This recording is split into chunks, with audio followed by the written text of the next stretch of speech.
Trans consulting, transformative radical action necessary for change and evolution. Dreams to be a hub at the intersection of empowerment and artivism. Elle is an award-winning activist, community organizer, and resource navigator. She is a storyteller and a creative. She uses these gifts as an event host, entertainer, facilitator, and moderator, social media curator, and content creator. Elle has dedicated her life to building equity through visibility for QT PLC and continues to build towards lasting impact in the community. The Paris Tika Mahone Memorial Transition Fund exists to build a better future for the queer and trans people of color of Milwaukee, beginning with providing free facial laser hair removal treatments for Black trans women in collaboration with Sheba Sisters Helping Each Other Battle Adversity and Diverse and Resilient. We hope to offer financial assistance for all trans-affirming care, transition-related procedures, and one day, with your help, provide support for trans-affirming surgeries. The future of the fund will be a garden and art installation in the city of Milwaukee. This is a legacy piece for our community, dedicated to Paris Tika Mahone and Ronnie Grace. The fund hopes to be here to support future generations of queer and trans people of color. The fund stands to tell the stories of trans and LGBTQ hate crimes, anti-trans murder, HIV and AIDS awareness, infant mortality, gun violence, fentanyl-related deaths, suicide, youth suicide, sickle cell anemia, long-term COVID, rare lung disease, diabetes, and to honor our lost elders. You can support the Transition Fund by contacting Elle at ellehalo@gmail.com or by donating to Love on Black Women with the word trans or the trans flag emoji in the description.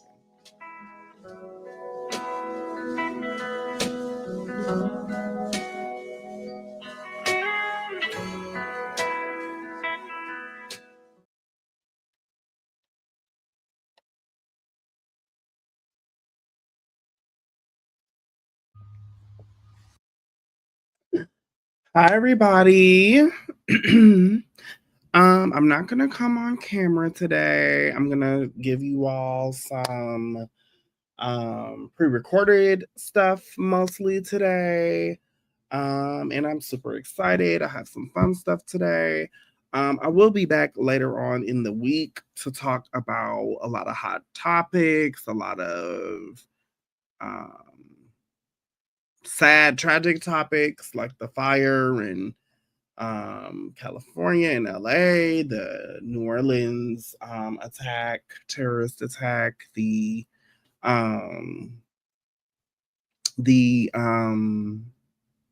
Jaya Cruz case, different things. So I will be back later on in the week with those hot topics, political topics, and some other fun little stuff I have for you. But for today, we are going to jump into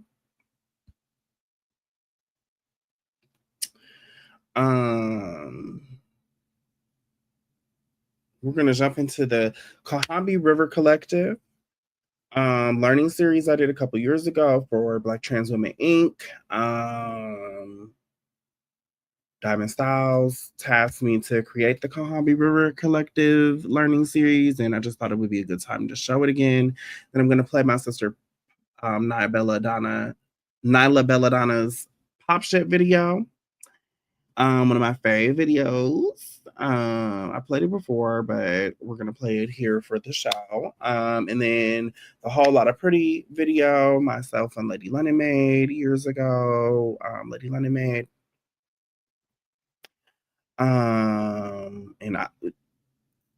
And we're gonna talk about Beyonce, Cowboy Carter, country music, and the Christmas halftime show. So let's get right into it. This is for my girls.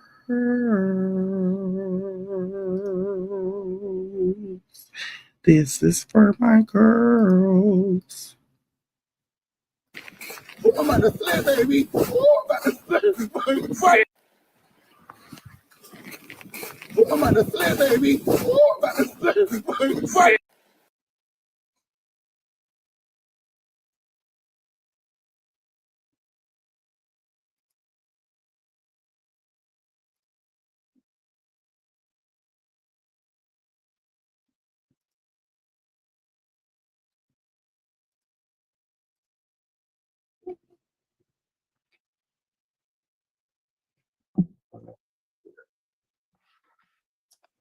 Hi, everybody. My name is Elle, and I am your Empower Her Summit facilitator for Black Trans Women Inc. And this week is Lesbian Visibility Week, and we are uplifting Black lesbians and Black feminism.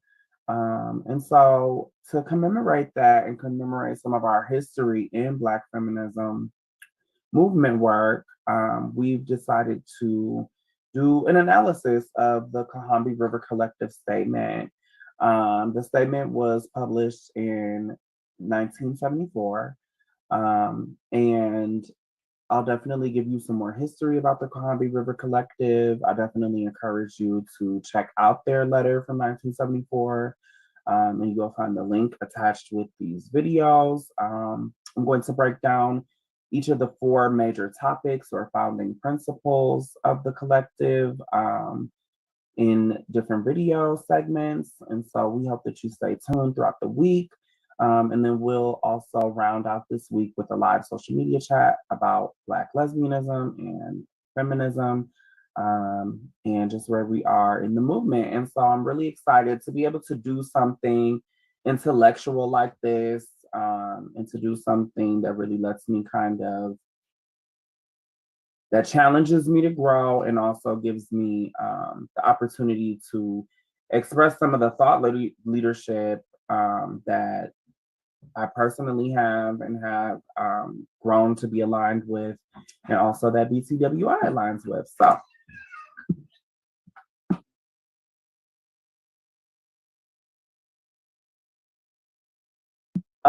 go back once. I'm sorry.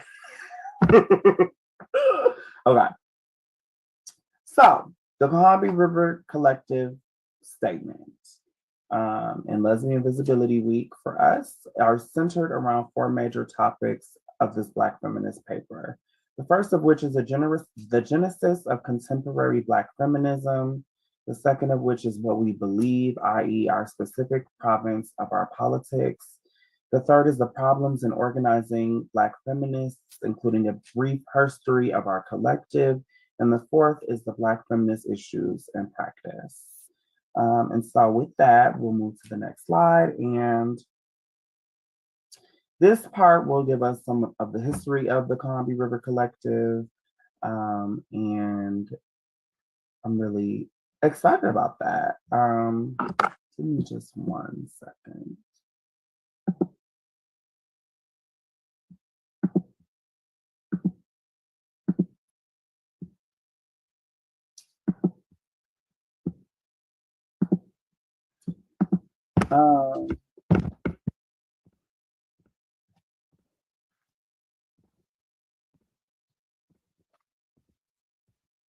We are the Combahee River Collective.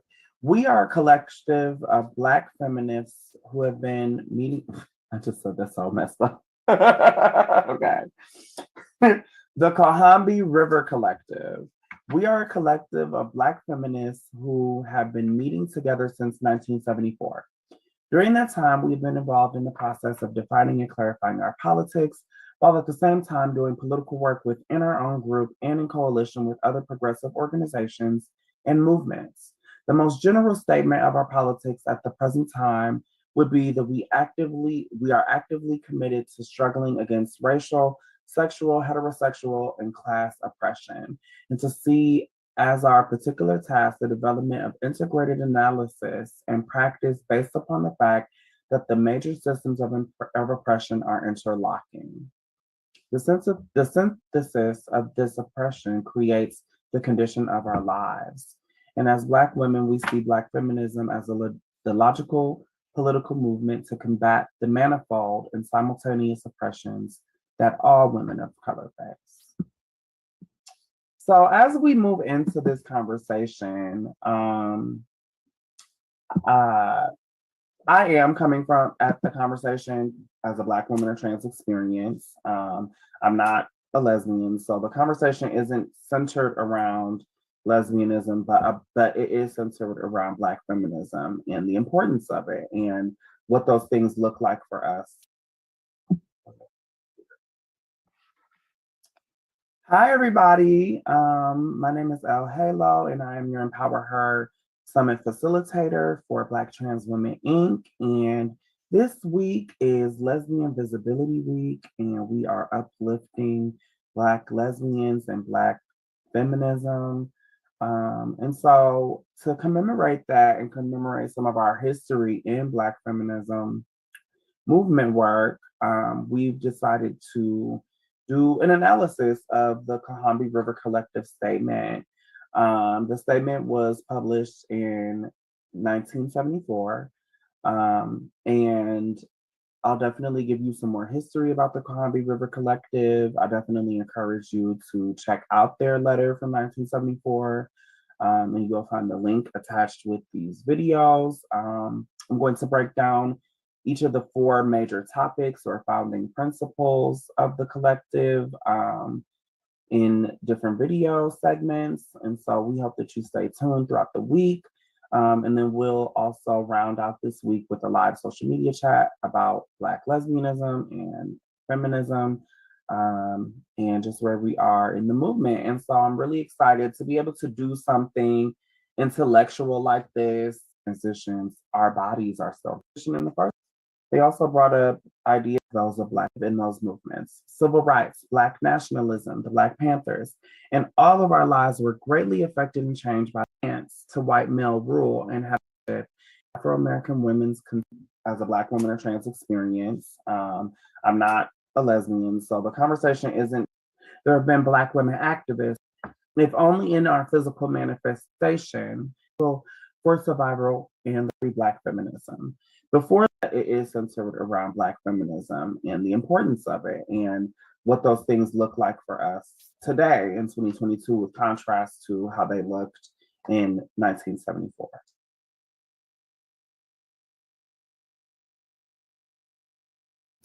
When this video was made in 2022, when it was made, it was split up into different segments. So that's why I kind of just went back and I just kind of skip it to the right place. But here we go, jumping back in.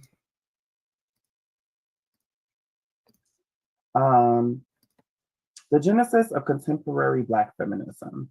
Before looking at the recent development of Black feminism, we would like to affirm that we find our origins in the historical reality of Afro-American women's continuous life and death struggle for survival and liberation.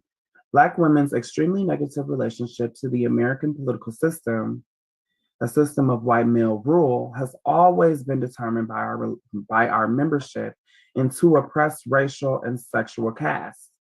As Angela Davis points out in Reflections on the Black women's role in the community of slaves, Black women have always embodied, if only in our physical manifestation, an adversary stance to white male rule and have actively resisted its inroads upon them and their communities in both dramatic and subtle ways. There have been Black women activists, some known, like Sojourner Truth, Harriet Tubman, Frances E.W. Harper, Ida B. Wells, Barnett, and Mary Church Terrell, and thousands upon thousands of unknown, who have had a shared awareness of how their sexual identity combined with their racial identity to make their whole life situation and the focus of their political struggles unique. Contemporary Black feminism is the outgrowth of countless generations of personal sacrifice, militancy, and work by our mothers and sisters. You can go to the next.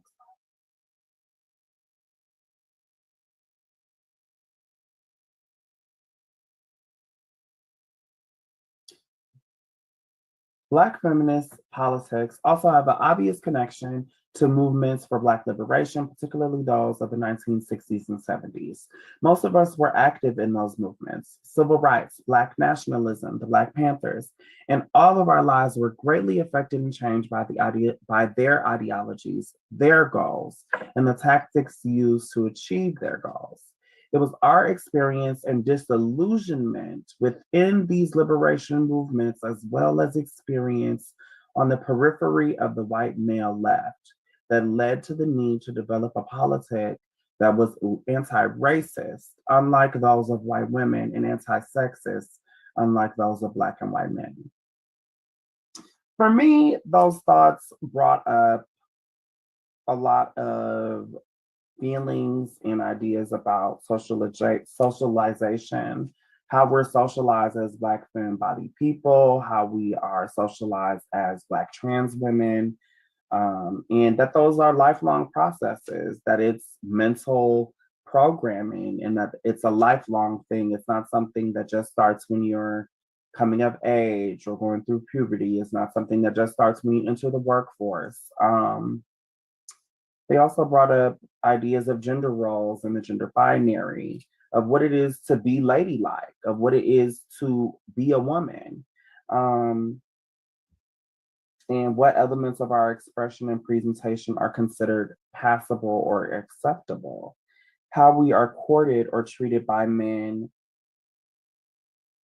and how often, out of fetishization and transmisogynoir or misogynoir, how people will discourage you from transitions, how in reality our families and society as a whole are a part of our socialization and environment that leads us to transition in the first place. Um, and to have transition become a part of our personal journey. We often tell people like it's not something that you just wake up and do.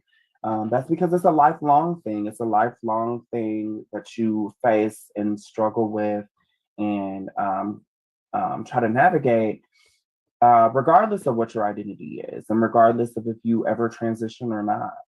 Um, Also, even in our conversations about passability and what that is, passability as a privilege, passability as a tool or a visibility tool, or the notion that no matter how passable we are, no matter how far we go in our transitions, our bodies are still not safe. Our minds and our intellectual property and our work and contributions are still not safe. Based off of that sense of passability or following the rules or having a good presentation or doing everything right. And those are things that we can all relate to. Another thing that I brought up for me um, is that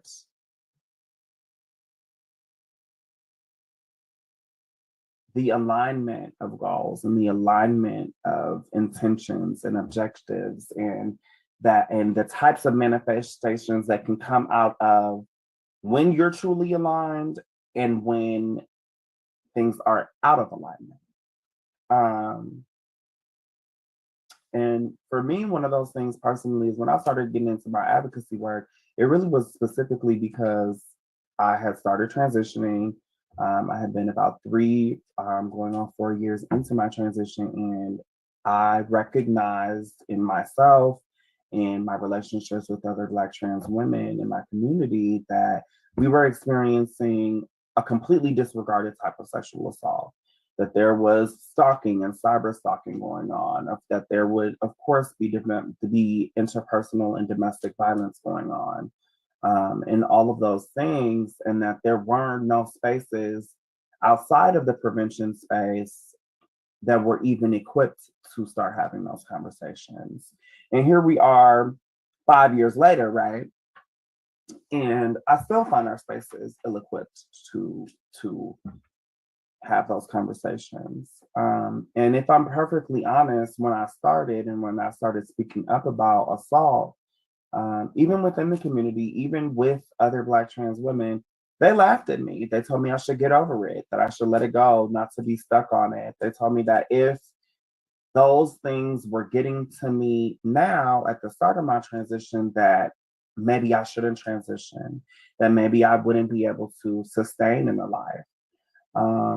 And years later, I've built on and continued to do that work because I knew that in that moment that they were experiencing the same things too, and that they just couldn't put language to it. And also that I was doing something bigger than myself. I was doing something that was for the purpose of creating space and equity for us to be able to have those conversations, to lead in our prevention spaces. Um, so other things that brought up for me, like I mentioned, is our families and the role that they play in our transitions and in our environment and upbringing, right?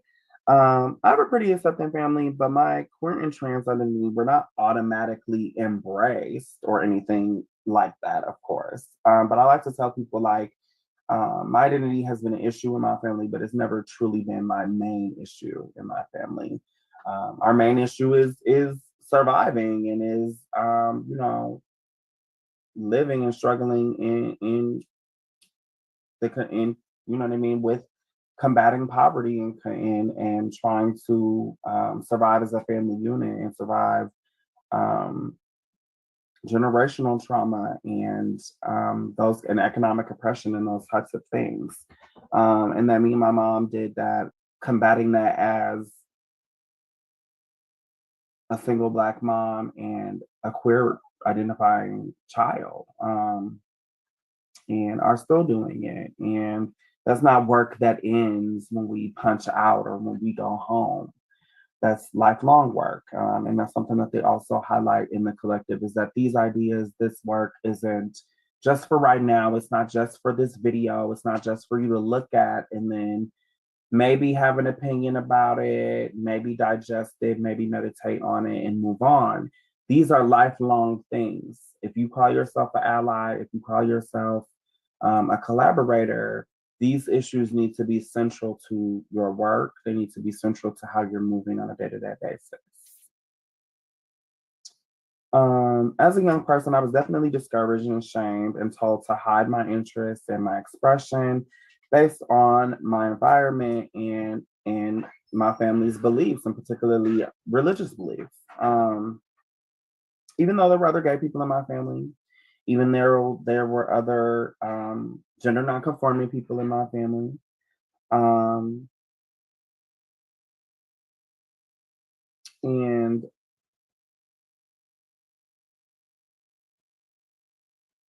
and at the same time, while I was facing those things, I also have been navigating what it is to be sexualized um, throughout my life. And if I'm being perfectly honest, at every stage of my life. Um, and I don't think that that's something that's foreign to a lot of Black women, to a lot of Black femmes, or to a lot of Black women of trans experience. Um, to have to deal with the sexualization and fetishization of our bodies. And my also maternal instincts and trying to help others and take care of people and trying to support people and sacrificing to support people and still not necessarily being embraced or being having those sacrifices honored in the way that sometimes we feel like they should be. Um, I must say, I stopped trying to pass in my birth gender. Um, because what you have to realize about transgender people, for our cis allies, right? What you have to realize is you're trans, whether or not you ever transition, whether or not you ever start hormone replacement therapy or a medical transition, or whether if you ever never say it out loud, you still exist in the culture and in our real world with these oppositional forces and these elements and these things that you have to navigate, like fetishization, like discrimination. And that those things are, again, that those are lifelong things and that it's not just something that not embarking on your transition will keep you safe from. I experienced a lot of the same things before as I do now. And I think that's because on some level, even though we're socialized that it's that it's objective to see someone's gender, in real life it isn't always. You know what I mean? I can't control the way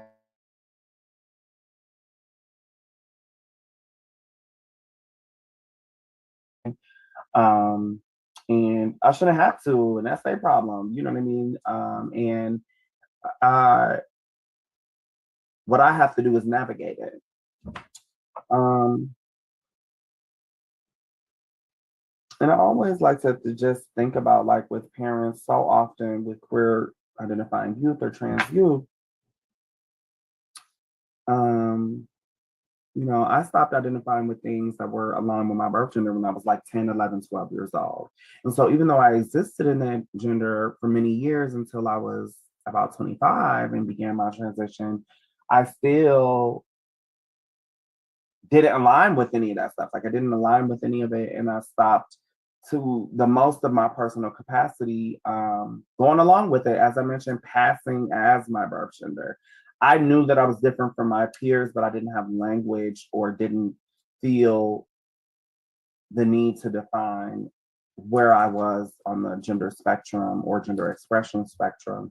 At that time, I just saw myself as having an androgynous body, as having an androgynous presentation.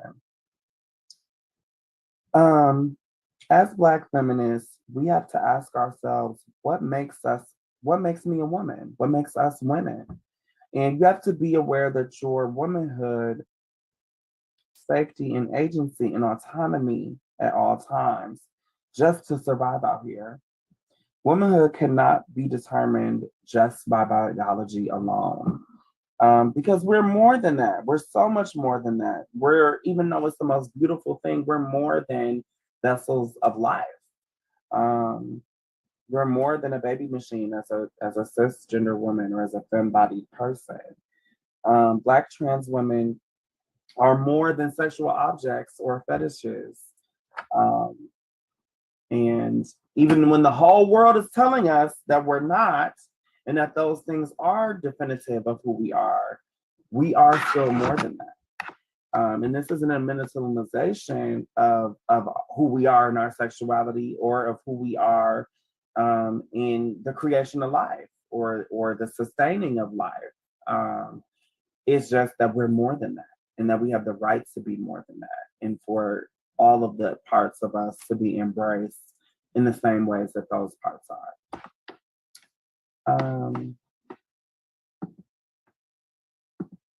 You can go to the next one.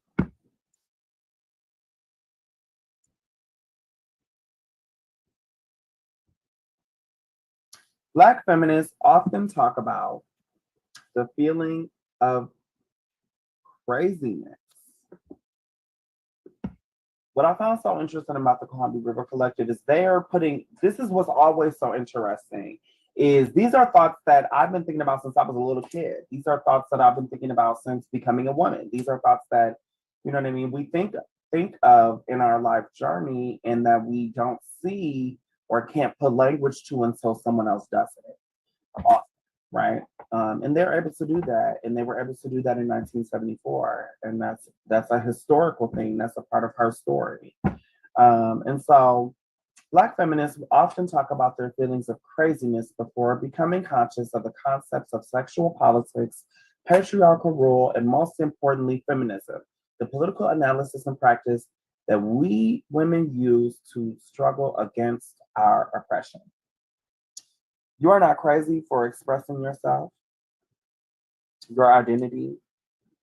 You're not crazy for wanting agency and ownership over your body, your rights in our society. You're not crazy for being queer or trans. You're not crazy for fighting or not conforming or walking in and creating your own journey. You're not crazy for being a leader in your relationships and your dating life, or being equal to your partner, or believing in being equal to your partner.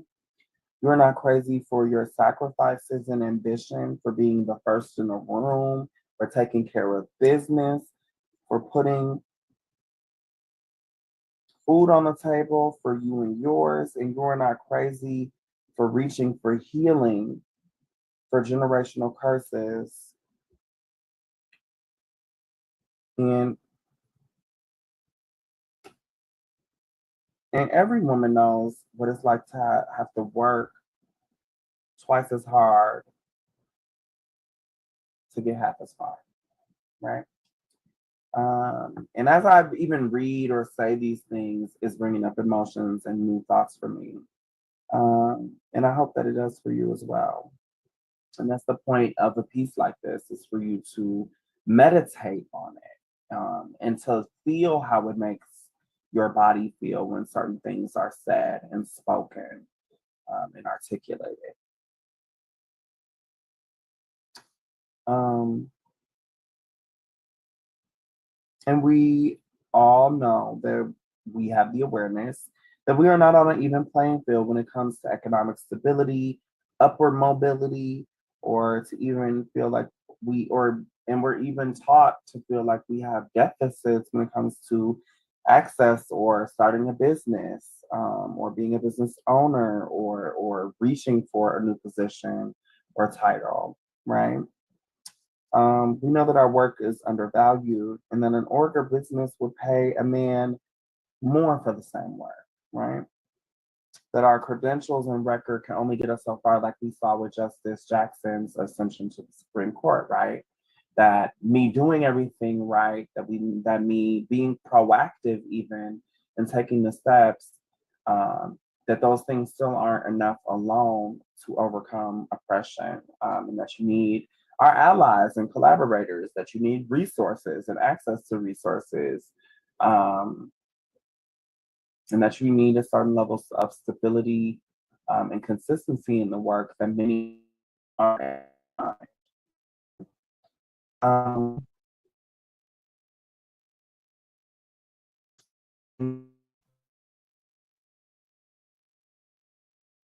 that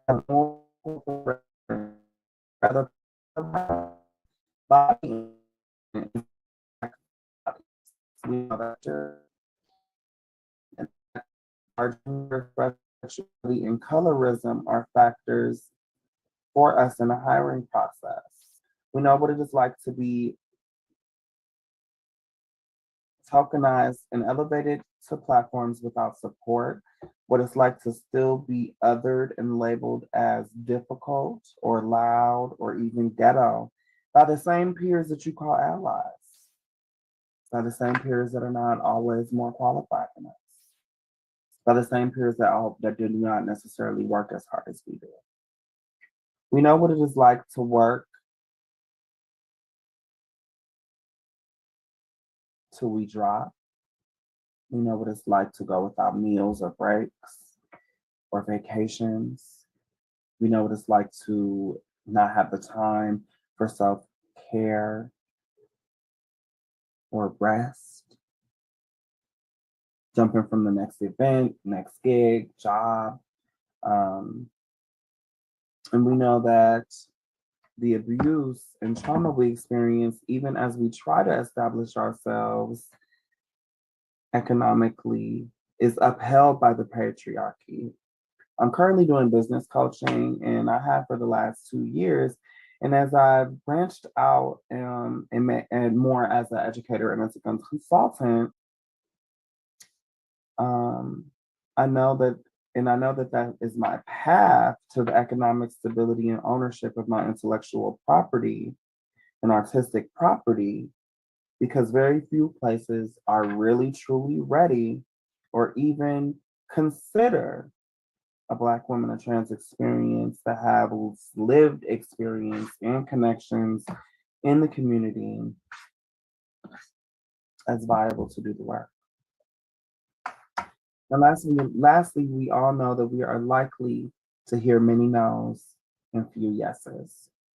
With all of that, I want to remind my sisters, you can go to the next slide.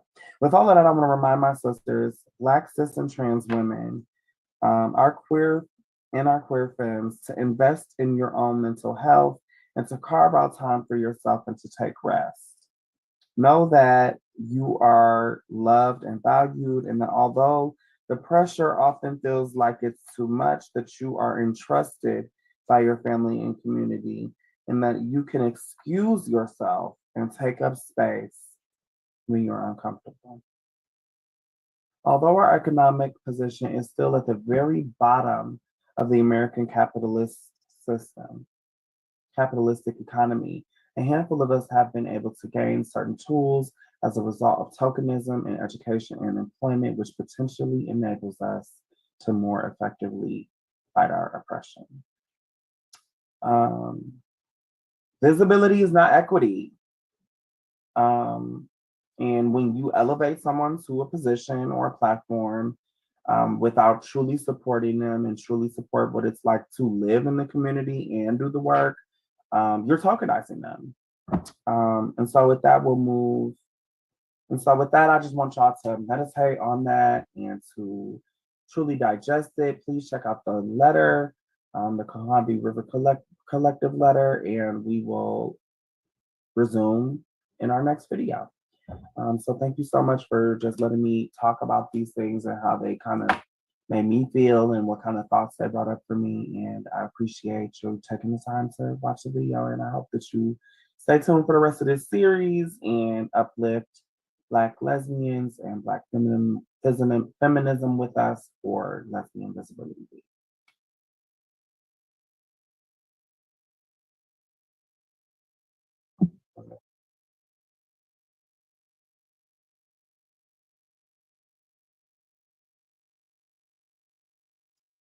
Okay, and so that was the Cohombi River Collective statement, learning series for Black Trans Women Inc. that I was able to do in 2022. One comment I want to add is I still do business coaching and still have, and all throughout my life, I've had some really, truly amazing mentors and different things. But I definitely still participate in business coaching. This year I did the Wisconsin Chamber, LGBTQ Chamber of Commerce business boot camp. And so, I definitely think that's important if you do have a business or if you want to start anything, any projects or do anything creative, you should definitely also have a coach or a mentor, especially early on. And just in general, you should, you know what I mean? I have a lot of tons of amazing mentors throughout my life. So, next I'm gonna play Pop Shit by Nyla Belladonna.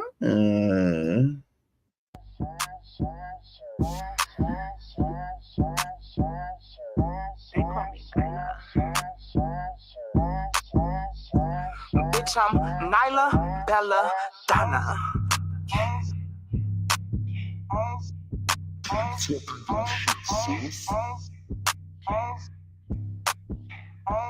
Bitch, I'm Nyla Belladonna. Pop my shit. Here niggas come with that bitch. He do not bar. The nigga can't catch. He better come with a mitt. I like to dance, so when I get a chance, I'ma pop it on my hands. Look at his pants. I could see him and his mans. They finna pop a few bands. Bitch, I'm Nyla Belladonna. On the beach of 50 Brahma. Pussy so good, make a nigga smack his mama. Make him cut a bitch a comma. Cut me a check, Caritha, give me my respect. Franklin's all by my breath. Give him a sec. Keep out the Uber me a jet. Just to get some of this wet. I'ma wrap this pussy run his head like a do-rag. This a specific ocean. He got waves now. I can back the niggas that you can't. Bitch, and you mad. Too bad. So sad. She wanna change now. Bitch, I'm a limerick lyricist. I'm an experiences. You can get jiggy with this shit. Bitches got beef with the knife. Fuck the street. Give me 6 on the beat. Fucking take it to the street. I see bitch, so I keep my heat on my seat. So I keep my foot on their necks. These bitches is choking. They don't want up next. Yeah. Bitch, I'm riding with the stars. I'm in the cross with the R's. Bitch, I got bars. Riding with the ARs. Bitch, you dancing with the stars. Give me a break. These niggas all on my case. Fucking niggas in the face. How does it taste? Spitting fire cremate. Your career up in the face. Bitch, yeah.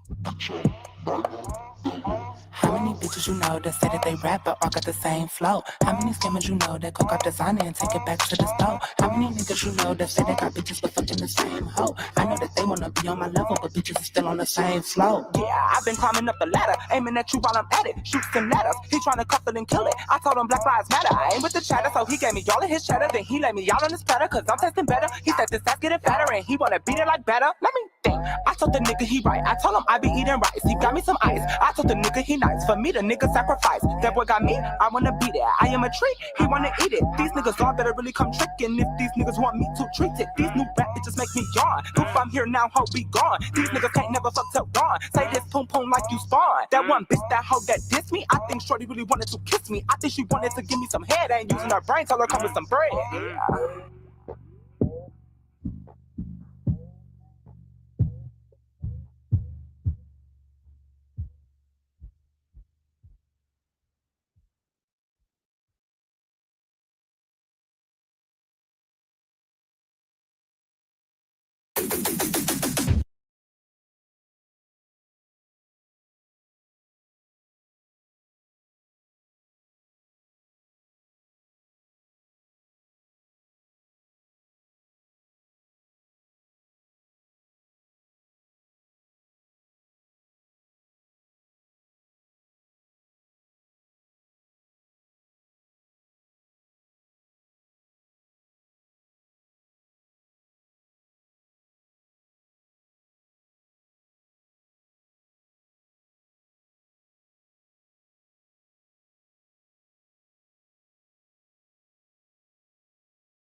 Dale, Belladonna on it.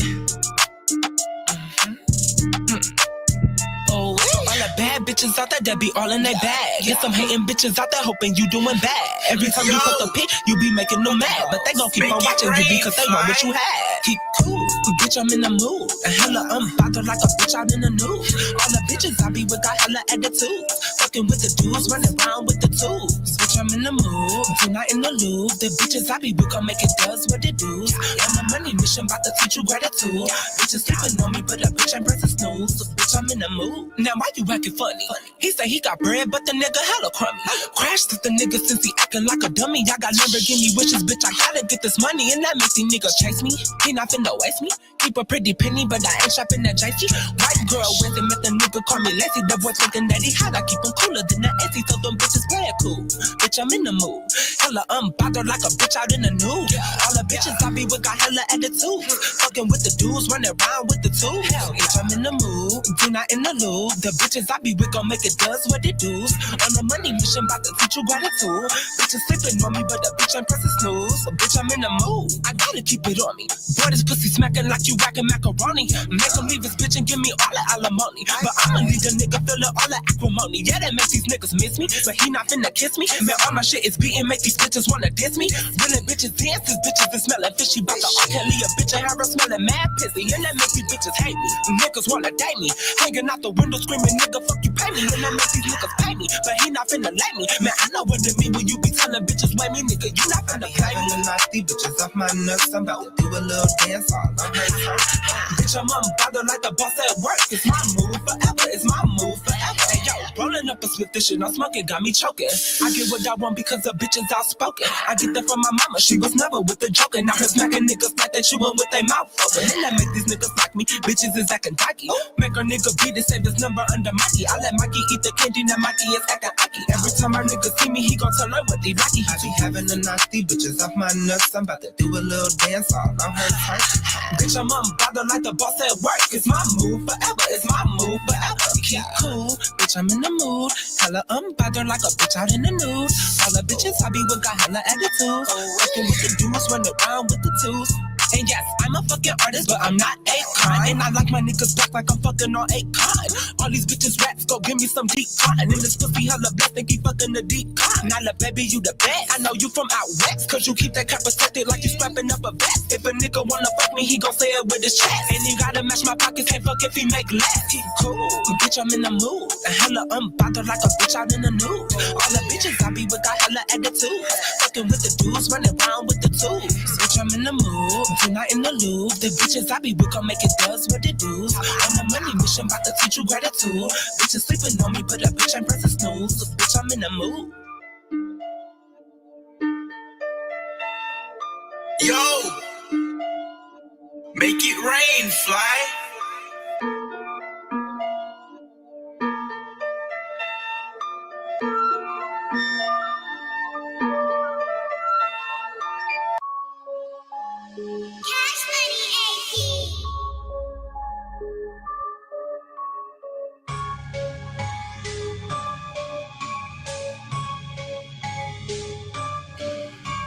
Lamborghini wishes, we got Lamborghini wishes. Lamborghini body bitches, all my bitches hands is itching. They gon' get it, all my bitches gon' get it.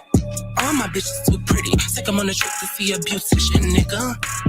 Lamborghini wishes, Lamborghini body bitches. Look at my niggas whipping in the kitchen. Catch all my niggas be out on a mission, they bound to get it.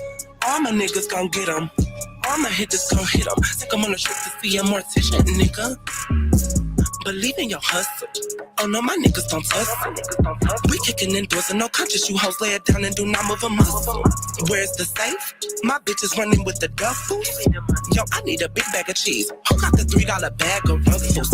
You bitches is phony, you bitches synthetic. You niggas is pussy, you niggas pathetic. She running up my forget I am athletic. Oh, look at my body. This is aesthetic. Get that from my mama. Them is genetics. If I beat her ass, bitches gon' need prosthetics. Get that from my daddy, but not be finessed. Them also genetics. Hold on. Met a rich hood niggas on a Biscayne, claiming he was curry with his hug in his dick game. Let him eat the pussy inside and out. Lunatic brain, insane in the membrane. Real thing, not a little ass nigga like, but little niggas couldn't even say my fuck game. Threw it back at him, but he couldn't catch a boomerang. Told me call him Poppy, but niggas cannot be jangling.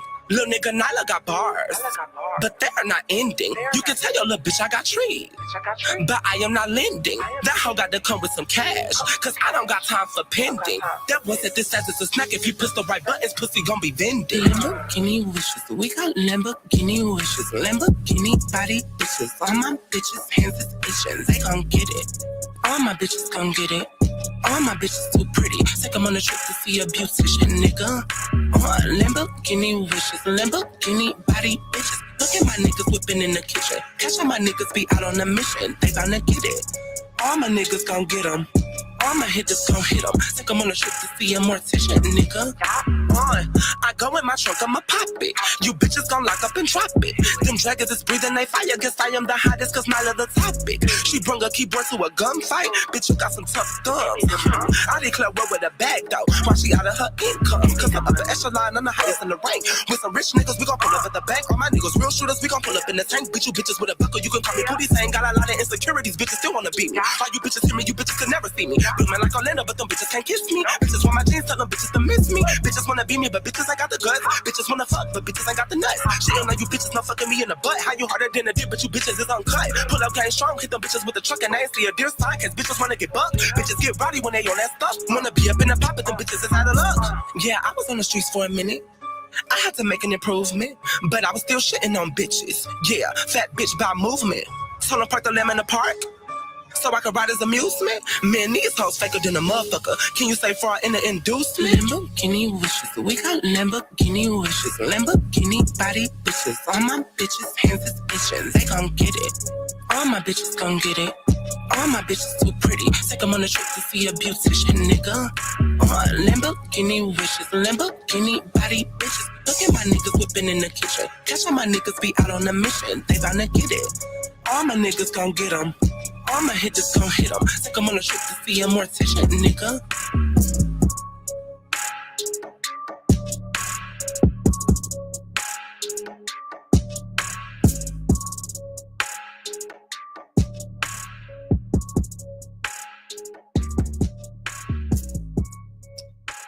Okay. Let me pause it. Okay. that was all Nyla Belladonna, my sis. And we love Nyla, and she's the original Milwaukee girl, and we love Nyla, and her album is so fucking good. I will keep on playing it because it really, really is so good. It really is so good, I swear. And then over here, y'all too, y'all can definitely follow my YouTube playlists that I have. I have tons of them, and I've been making them for years. And what I'll do is some of them are stuff that I made for events and for different groups and stuff. And then some of them are most of them are just my playlist, but what I usually do is like I'll usually like make one for like the whole year, and like whatever little songs I like, new stuff, brand new albums I never listened to, I dump it all into the playlist with my favorite stuff, classic stuff, you know what I mean, whatever I'm feeling. You know what I mean? Kind of each year, that's kind of what I do. Not like a New Year's thing, like not just like for New Year's, but when I'm ready and when the playlist kind of just overall get like kind of too full, which like my playlist right now is. My playlist right now, let me see which one it is. I don't even know the name of it. I don't know. It's the sweet tea one. It's this one. But anywho, wait, let me go back. I want to play Sunshine. I honestly don't know, did I play it already or not? I don't think I did, but my favorite is Unbothered and Sunshine. And then this one, Lamborghini Wishes, is definitely fire with the all my bitches gonna get it. Yes, that's sickening. Yes. Okay. So anyway, okay. I'm gonna play Sunshine, and then I'm gonna play that. The video that I showed of Nyla, it also features some of our other girls. Chloe is in the video. My sis Chloe's in the video. So, anyways, shout out to all of them, and I love them. And her album really is sickening tea. Like it really is. It really, really is. It really, really is. I told y'all I was gonna bring y'all like back the music videos and stuff like that. So, anyways, this episode is like a little short, little tidbit. You know what I mean? And so, you know what I mean? Let's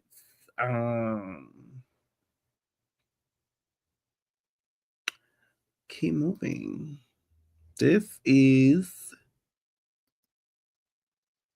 a slideshow video of Sheba, the Black Rose Initiative, a whole lot of pretty that we did a few years ago, Lady London and myself. And so, you know, shout out to Lady London and to everyone in Sheba. And I don't know, this is just stuff that, you know, like kind of came up as I was looking at, you know what I mean, our content and stuff. And so I just wanted to play it and bring it back. And it's a great video.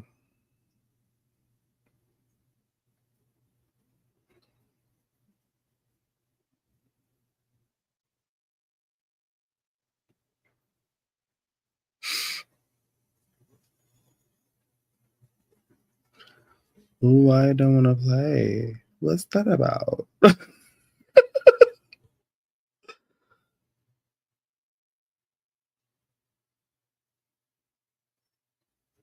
Ooh, what's that about, hon? Let's try. Refresh it. Okay, there we go. Saying you love me comes easy. Showing you love must be hard. My soul can't take another broken heart. Why do you say you love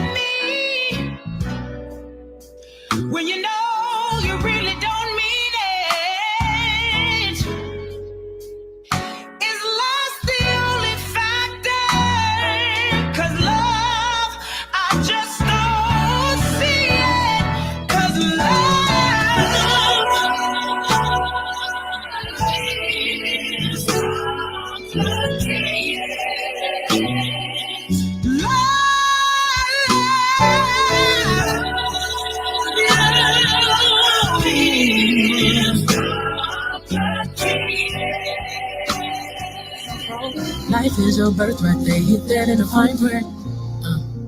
Take the pen and rewrite it. Step out your estimate, step in your essence and know that you're excellent. Rise, Spirit is teaching, no, I'm not just preaching, I'm taking my own advice. Let mama let you know, mama's still trying, I can't get no days off. I don't get no days off, truly I'm feeling it. I had to say that thing twice, trying to be a good wife. Still really hard, I can't lie, but I promise you I will fight. So happy, but the answer lies in me. I do believe that you can be happy. Said I wanna be happy.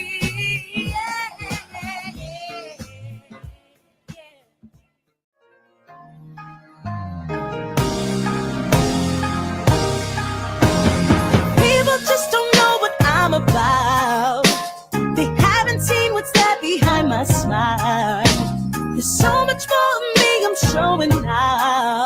Some pieces of me. When it looks like I'm up, sometimes I'm down. I'm alone even with people all around. But that don't change the happiness I found. Some pieces of me. So when you look at my face, you gotta know that I'm made of everything, love and pain. Some pieces of me. Like every woman I know, I'm complicated, don't show. But when I love till there's no love no more. Some pieces of me. So many colors, woman that you see, a good friend and lover. Anything you want, yes I can be. I can understand. You ask me if it's another man, I say. You laugh and say, is it a woman, I say. Surprisingly, you ask me for honey's name, and her name is me, and she loves me more than you'll ever know. And I finally see that loving you and loving me just don't seem to work at all. So patiently, she's waiting on me to tell you that she needs love and to choose between you two. Boy, you know if I have to choose, I choose me. She told me to tell you never to hurt me again. 'Cause if you haven't heard, she's a bad chick, even though I haven't been. I never tried you for anybody else, a brown skin girl. Got skin just like pearls, the best thing about the world. I never tried you for anybody else. Oh, have you looked in the mirror lately? Wish you could trade eyes with me. 'Cause there's complexities in complexion, but your skin is glow like diamonds. Dig me like the earth, you be giving back to everything alive, baby, know your worth. I love everything about you, from your nappy curls to every single curve, your body natural. Same skin that was broken, me, the same skin taking over. Those things out of focus, you, but when you're in the room, they notice you. 'Cause you're beautiful. Yeah, you're beautiful. Them gon' fall in love with you in all of your glory. Your skin is not only dark, it shines and it tells your story. You dance and they can't control you. They watch and they all adore you. If ever you are in doubt, remember what mama told me. Walking trophy, tell your friends them a walking trophy. Girl, you know say you're pretty from your bond. Walk out, girl, you not try hard.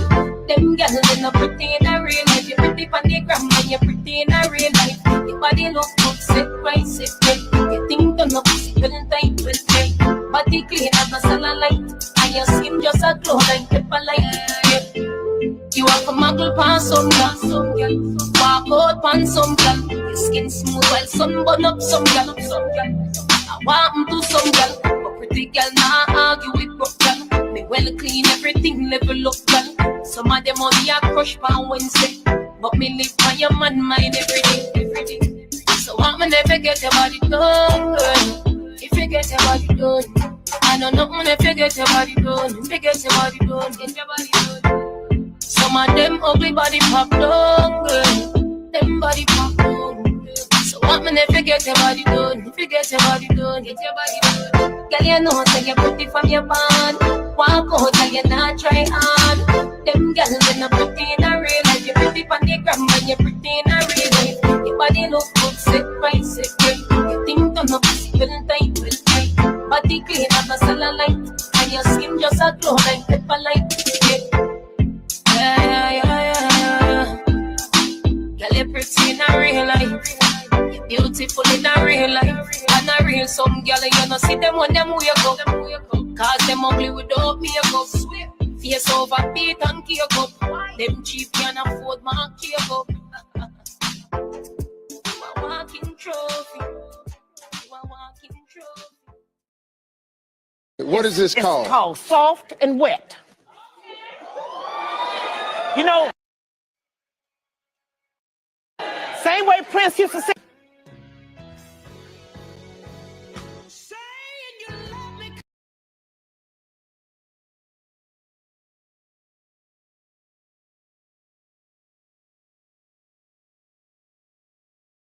Sing that song Soft and Wet. That's what this is right here. This okay? here? Yeah. Now, you're not going to do it because I don't want you to get dirty. Okay? Okay, good. I'm going to do it right here. Okay. Okay. I need some strawberries. I already got them ready right here. You know, and cheap strawberries. Don't need nothing expensive or nothing like that. Only thing you get, now see the juice on there? Look, Steve. Yeah. That's right in here. I bet that.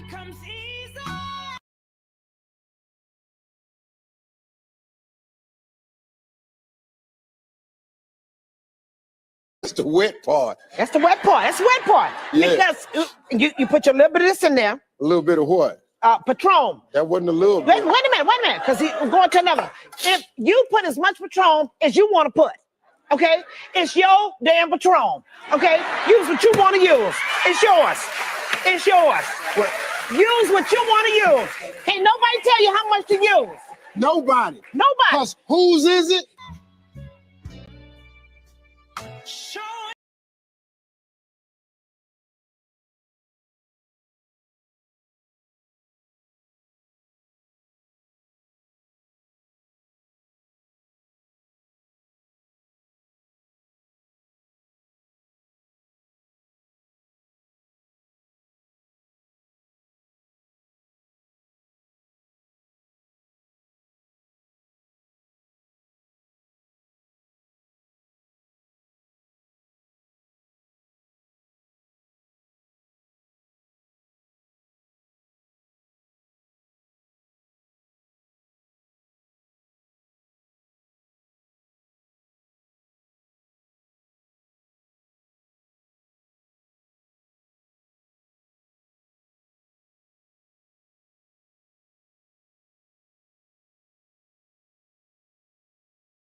In this video.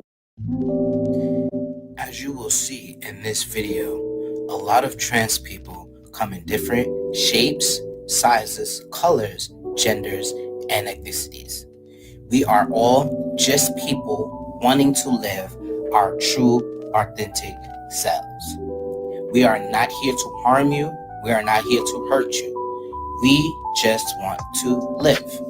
Now, I know with this past election, a lot of us have been feeling very uneasy, very anxious, and very unsafe. I'm here to let you know that we are here. We will not be erased. We will be seen, and we will not be taken for granted. We just want to live. We just want to be happy. Why is it so hard to understand that trans people are not the problem? We are not here to cause you any pain. We are not here to cause you any trouble. A lot of us just want to be happy, just like the rest of the world. It is not complicated to get educated. The world may want to try to erase us, but we will not allow it. We will not be erased. We will be seen. Whether you like it or not, trans people are on this earth. You cannot defeat us. You cannot make us feel less than. We know who we are, and we will stand by that. Trans people are not the problem. And I just want everyone to know that. We are here to spread love. We are here to spread knowledge and to educate those who want to be educated. And with that being said, love, peace, and here, Greece. Have a blessed day.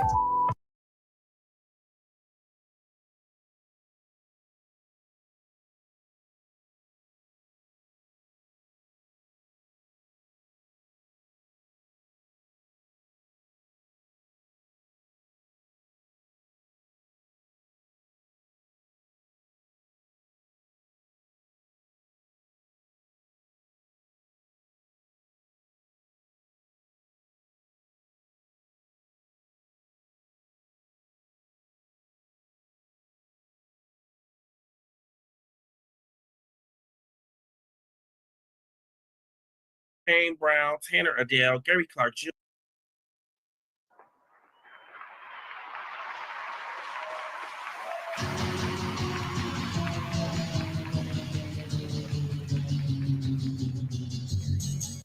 Hello, girls.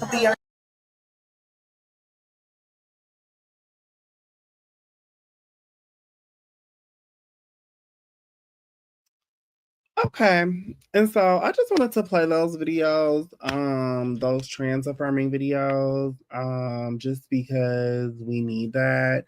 And like I said, this is like a little cute little tight little episode of different content that, I've also done and participated in, and everything. And me stepping back into the podcasting space, you know what I mean? I had been doing the super long episodes just because one, kind of trying to get my little hours up and stuff, and two, like, I have been trying to, you know, find like a balance in between like my stuff, our stuff, like, and you know what I mean, other people's content and stuff. And so I don't know. I've been picking the videos and stuff by what is moving me and what's speaking to me when I'm picking them. And so, you know what I mean? Like I said, I will be back later in the week with some um news, with the news and the politics, and I'll have some other little fun stuff. And so now I'm going to play you this Cowboy Carter Beyonce presentation I made for one of my classes. And I thought it was super cute. And okay. And so, yeah. And so then I'm going to just talk about the little Super Bowl just a little bit. And then I'm going to wrap it up.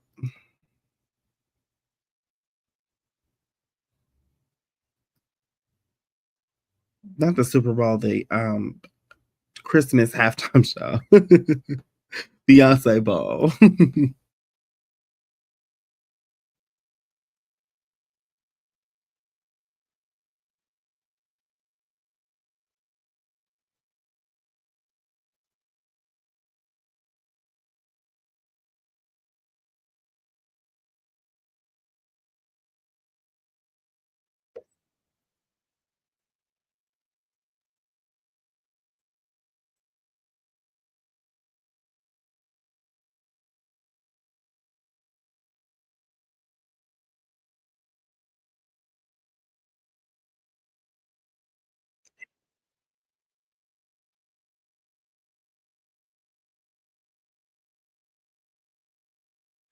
Oh shit. Wait, you can't see it?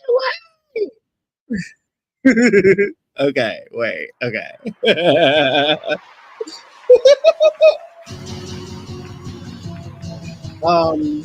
I'm glad I caught that. And let me come back over here. And please leave y'all comments. Like I said, follow me on YouTube Music. Follow me on YouTube. Everybody enjoying the Follow me show? on Fanbase. We snapping. Toms, please. Follow me anywhere. We want to welcome you to the 2024 Summer Olympic Games. On behalf of Team USA, we gonna make it do what it do. Put them hands together. We clapping. Oh, yeah. Actually,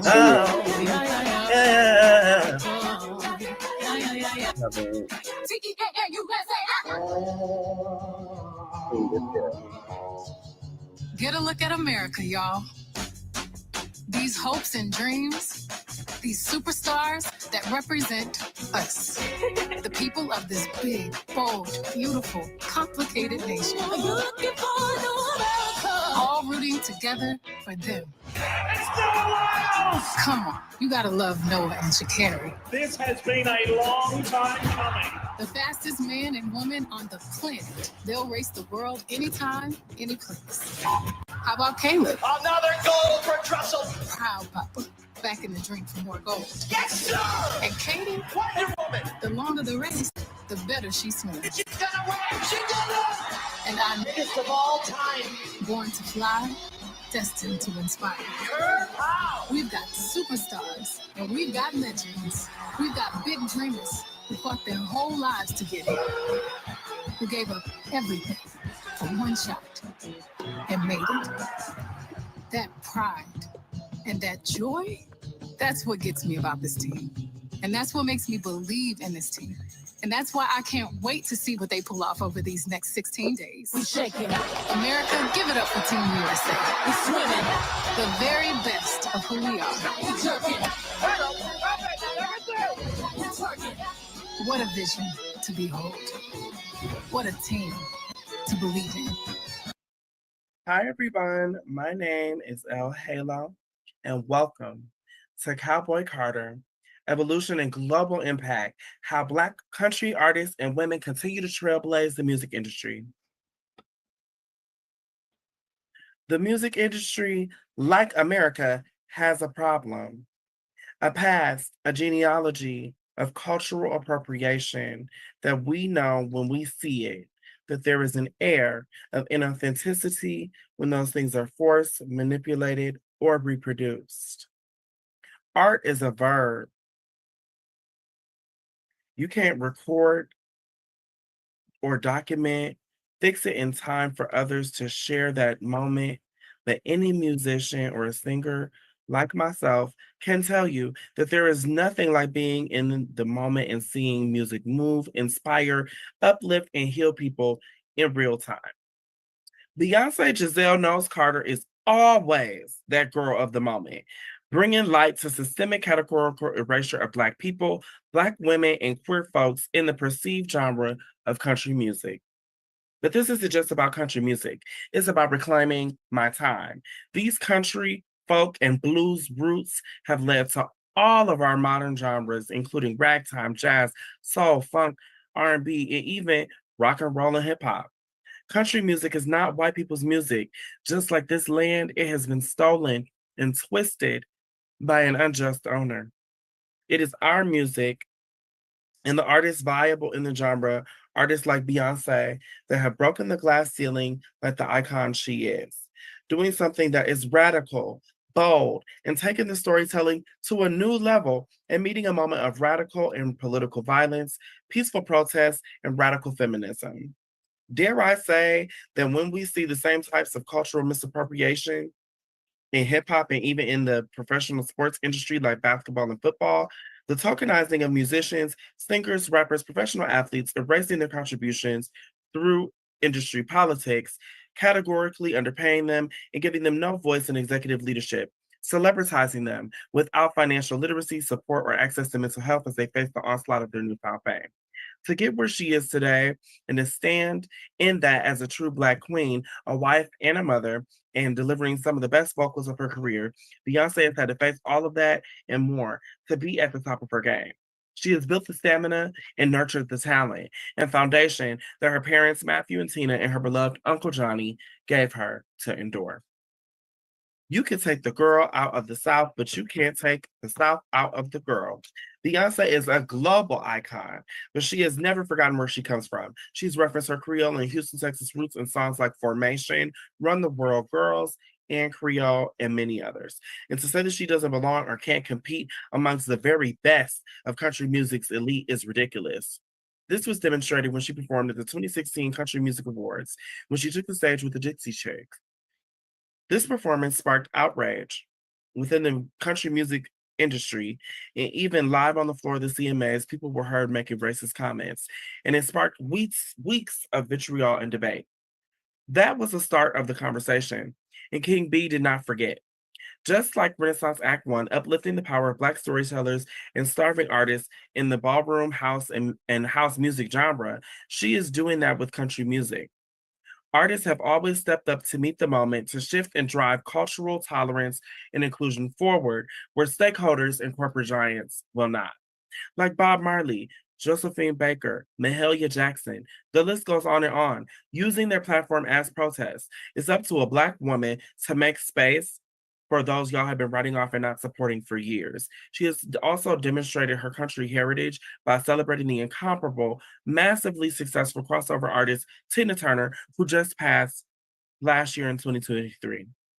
When they shared the Grammy stage together in her 2013 Kennedy Center Honors Tribute, as well as the 2021 Grammys Tribute to Stevie Wonder, where she shared the stage with country giant Gary Clark Jr.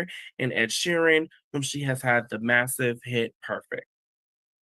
Here's another video to take a look at, Call Me Country.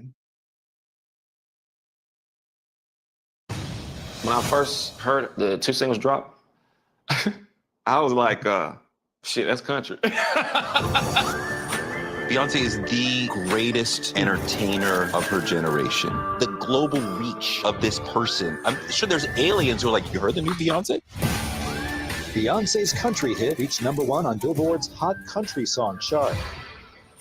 There's a threat of Black people being in this genre. Partisans of country music saying this is or that ain't country. This is not like, oh, Black people are getting in the country. No. Like, we've been in country music. This started a long, long time ago. It seemed to be that we've gotten away from that somewhere along the way. Who gets to say what country is, what the South is about? Call Me Country, Beyonce and Nashville's Renaissance, streaming exclusively on Max. I recall how hurtful it was to our beloved Whitney Houston, the voice, to find out that her people, our people, Black people, call her a sellout after the release of her first pop album. That fighting for acceptance within the Black community as a queer woman contributed to her downfall. It gave us some of the best music and massive anthems, but cost her everything. As we as consumers, fans, and stands contribute to this culture, we need to support our artists across the board because they have fought to get even the smallest bit of visibility or opportunity in an industry largely built for them to fail. Let's get into the roots of the music industry itself.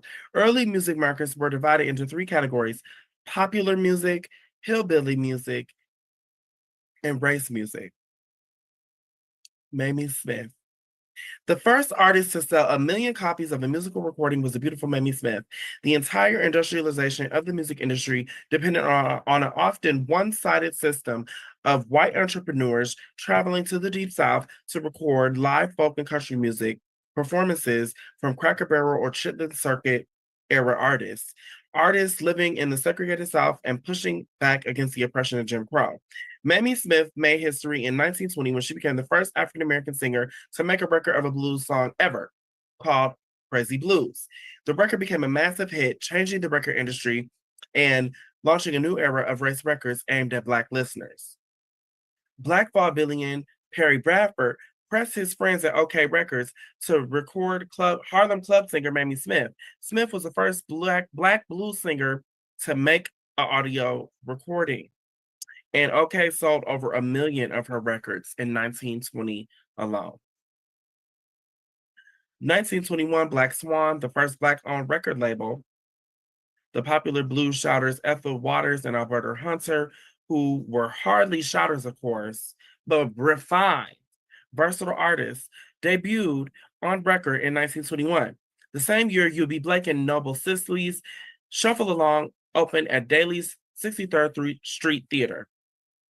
Ma Rainey and Bessie Smith, already both veteran vaudeville circuit performers, made their first records in 1923. Ma Rainey. In an era dominated by white Tin Pan Alley composers, Rainey imbued her songs with the depth and diversity of her own experiences, as well as those of other Black women, portraying anguish, rage, euphoria, love, sexual desire, and much more. Angela Davis, in her 2011 book, Blues Legacies and Black Feminism, wrote that Rainey's songs are full of women who explicitly celebrate their right to conduct themselves as expansively and as undesirably as men. They wield pistols, carouse until the morning, dodge the police, and sleep around for revenge. Have you ever been drunk and slept in all your clothes, and when you wake up, feel like you want a dose? Rainey asked in Dead Drunk Blues. She transgressed the ideas of white middle-class female respectability. Kimberly Mack, through storytelling in both the words that she sang and also her lifestyle, she fought against heteronormative ideas of what a woman could be. Rainey just didn't just popularize the genre of classical blues, she helped write it. While other blues singers of the day, like Bessie and Mamie Smith, largely sang songs written by others, Rainey penned at least 1/3 of the songs she recorded. Many of those, like Moonshine Blues and Ma Rainey's Black Bottom, would become standards of the genre to be covered time and time again. Bessie Smith. None of the others could sing with her combination of field holler and jazz age sophistication. None could throw her voice from the stage without a microphone and make a balcony seat feel like the front row. None made an artistic impression on her contemporaries in jazz or her disciples in rock and roll. That's because she was the Empress of Blues, and Empress is, by definition, a solo gig. Within a reported 10 months of signing Smith, Columbia sold 2 million records. Over the next 4 years, her sales reached 6 million. But she sang a writer repertoire as a featured performer in vaudeville in her traveling tent show, on theatrical tours, and later in jazz clubs. The blues made Smith the highest paid Black entertainer of her era, but she was just as adept at singing show tunes in more popular Tin Pan Alley fare, which became the basis of many early jazz standards. Make no mistake about it, besides Southern, gospel, and blues roots, what do these women have in common? They have generated massive success and wealth for record labels and producers that didn't have their best interests at heart. While we know about popularized artists like Ma Rainey, especially with the Netflix film Ma Rainey's Black Bottom, starring Viola Davis and Chadwick Boseman, and even the film The United States versus Billie Holiday, starring Andra Day. The stories of Bessie Smith and Mamie Smith remain unsung when they were the top artists of their era. Billie Holiday. The haunting lyrics of Strange Fruit paint a picture of rural America where political and psychological terror reigns over African American communities. Black bodies swinging in the southern breeze. Blues legend Billie Holiday sang her powerful 1939 recording of the song. Strange fruit hanging from the poplar trees. The song's lyrics portray the everyday violence that was being inflicted on Black people. and Holiday dared to perform it in front of Black and white audiences alike. She wanted to make a statement with that song. There is something about standing in front of white audiences and being brave enough to confront America's ongoing crime, says Loyola University, Maryland Associate Professor of African and African American Studies, Carsonia Wise Whitehead. The writing wasn't just about the past, it was happening at that moment. I'm an activist, so I can't miss this opportunity to point out that our modern system of policing has its roots in white slave catchers, white nationalism, the KKK, and Jim Crow. It isn't just about the past. It is still happening right now. State violence responsible for the deaths of George Floyd, Sandra Bland, Sonia Massey, and Fred Hampton, who, like Billie Holiday, Pauli Murray, and even MLK, experienced harassment and political surveillance. As Black people began to protest, demonstrate, and exercise civil liberties, voting, organizing, and running for office themselves, racist and white nationalists moved out of the Democratic Party and into the Republican far-right MAGA Party we are combating today. Freedom by Beyonce is VP Kamala Harris' campaign song, and how timely is Cowboy Carter when we're living in times like these that will hopefully see the highly educated, dedicated Black woman public servant defeat the white man, patriarchal, misogynist autocrat. I actually got to see Vice President Kamala Harris 2 days after Joe Biden stepped out of the 2024 election race. And to be there was amazing. Real quick, one thing I realized that I didn't ever put in this presentation was that I went to see Beyonce in Seattle in 2023 for Renaissance. And so anyway, I wanted to add that about the video as a whole, but this is a video on my YouTube. You can find it on my YouTube without the logo interfering with some of the text and everything on my YouTube.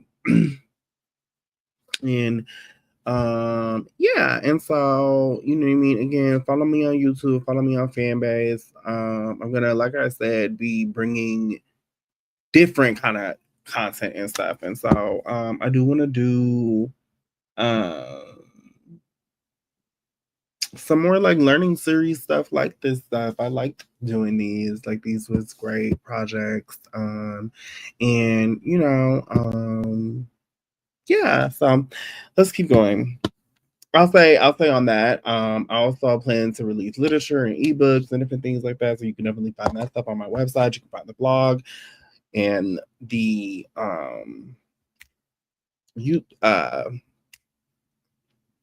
the El Halo Show episodes on my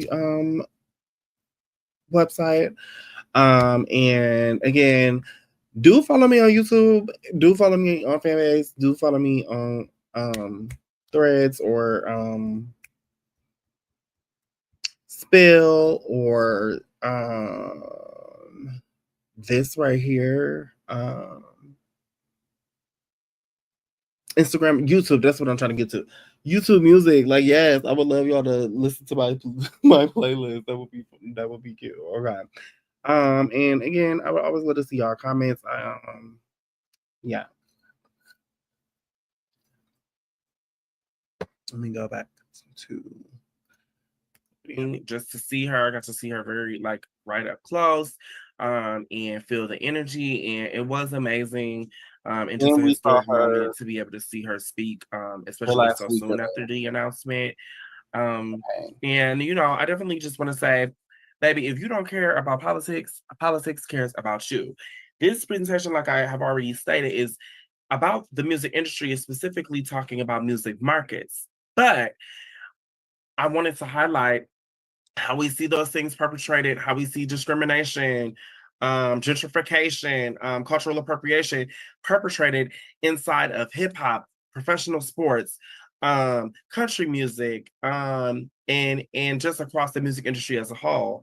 And you know, we are definitely in a time where we're going to see demonstrations of sexism and misogyny and racism in a whole new way that a Black woman is as close to ascending to the presidency. And so again, baby, if you don't care about politics, politics show as hell care about you. So with that being said, please go vote. Also, Project 2025 is very, very real. And literally that's what MAGA and the right are trying to do, is take us back to literally the era of Jim Crow. Make America Great Again is literally talking about the Jim Crow era, in which we were still regarded as less than a human. More than 4,000 Black people were publicly murdered in the United States between 1877 and 1950, according to the Equal Justice Initiative's 2015 report. Lynching in America. Strange Fruit was written during a decade when activist organizations such as the National Association for the Advancement of Colored People, NAACP, were pressing lawmakers to make lynching a federal crime. But the NAACP's efforts were continually knocked down at that time by white supremacists in the Democratic Party, who used filibusters to defeat any such bills. May 2022, President Biden corrected the wrong of the Democratic Party during the Jim Crow era by signing the Emmett Till Anti-Lynching Act into law. Now we're going to move on into Elvis. Cultural appropriation is, in fact, indefensible. Cultural appropriation can feel hard to get a handle on, because boiling it down to a two-sentence dictionary definition does no one any favors. Writer Measures D. Johnson offers an excellent starting point by describing it not only as the act of an individual working within a power dynamic in which members of a dominant culture take elements from a culture of people who have been systemically oppressed by that dominant group. That's why appropriation and exchange are two different things, Johnson says. There's no power imbalance involved in an exchange. And when artists appropriate, they can profit from what they take while the oppressed group gets nothing. I could go on and on about a cultural appropriation. It encompasses more than just an admiration, more than just music. It's lingo, accent, dialect, territorialism, tribalism, and the theft of fashion, art, and technique and style. Again, I draw comparisons to the current states of hip hop and professional sports. Black talent, largely managed, represented by folks that don't look like them, executive coaches and staff don't resemble them, but we throw a pile of money at them and put them on a pedestal so they inevitably have a critical mistake, derailing their career trajectory and possibly stopping the prospect of generational wealth for their families and communities, long as everybody getting paid, right? Instead of just highlighting the audacity to steal people's very culture as demonstrated by white patriarchy and imperialism since the dawn of time, I pose this question. Do you not do your own culture a disservice by appropriating others? Black Lives Matter saw the racist bullhorn, Blue Lives Matter. Why? Why compare and try to make power holders like police a part of the oppression Olympics? Black people do not go and perform for whiteness as a whole across our diaspora. We do not go and perform for whiteness appropriating white culture. We remain rooted in our Black culture. We remain rooted in our gospel roots and our traditions, in the history that we do know about our ancestors and about traditions and practices from the motherland. And even though as Americans, we in the diaspora have a disconnection to their history, many of us definitely seek it out and embrace it. It's passed down in our families and different things like that. Soul food, like all of these beautiful, amazing things that keep us grounded and give us that sense of identity, even if you may not know every single thing about history, right? Those things belong to us, and I encourage you to dig in and do your own research and due diligence, but do those things from trusted sources. Do those things from sources that are not capitalizing just off of being controversial, just off of putting out far right ideas.